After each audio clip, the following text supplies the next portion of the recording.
মুসল্লি আমাদের কাছ থেকে জানতে চেয়েছে, তিনি সালাতের জন্য মসজিদে প্রবেশ করেছেন। মসজিদে প্রবেশ করে দেখে সম্মানিত যিনি ইমাম ছিলেন তিনি রুকুতে চলে গেছে। যখন কোনো ইমাম রুকুতে চলে যায়, ওই সময় কোনো মুসল্লি দাঁড়িয়ে সালাত আদায় করতে পারবে কিনা, অর্থাৎ ইমাম সাহেব আল্লাহু আকবার তাকবীর বলে সরাসরি রুকুতে চলে গেছে, আর মুসল্লি ওই মুহূর্তে সাথে সাথে চলে এসেছে, সে সালাতে দণ্ডায়মান হয়েছে আল্লাহু আকবার বলে, এই মুহূর্তে উনি কি এভাবে হাত বেঁধে সানা পড়বে নাকি রুকুতে চলে যাবে? এই বিষয়টা আমরা অনেকেই জানি না। আমি বলবো প্রায় 90% নামাজি মুসল্লি এই বিষয়টা আমাদের জানা নেই। কেননা ওই ওলামায়ে কেরামদের সাথে নরমালি সম্পর্ক নেই, সালাতের সাথে ওইভাবে তার ওতপ্রোতভাবে জড়িত নেই, না থাকার কারণে এই বিষয়টা জানা নেই। সঠিক মাসলা হচ্ছে, যদি দেখেন ইমাম রুকুতে চলে গেছে, সেই সময় আপনার সানা পড়ার বিধান নেই।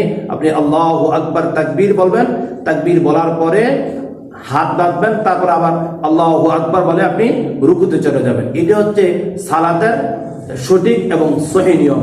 আল্লাহ সুবহানাহু ওয়া তাআলা আমাদের সবাইকে সালাত কেন্দ্রিক যত বিষয় আছে, যত সহি নিয়মগুলো আছে, সেগুলো জেনে বুঝে শুনে আমল করার তৌফিক দান করুক। আল্লাহুম্মা আমিন।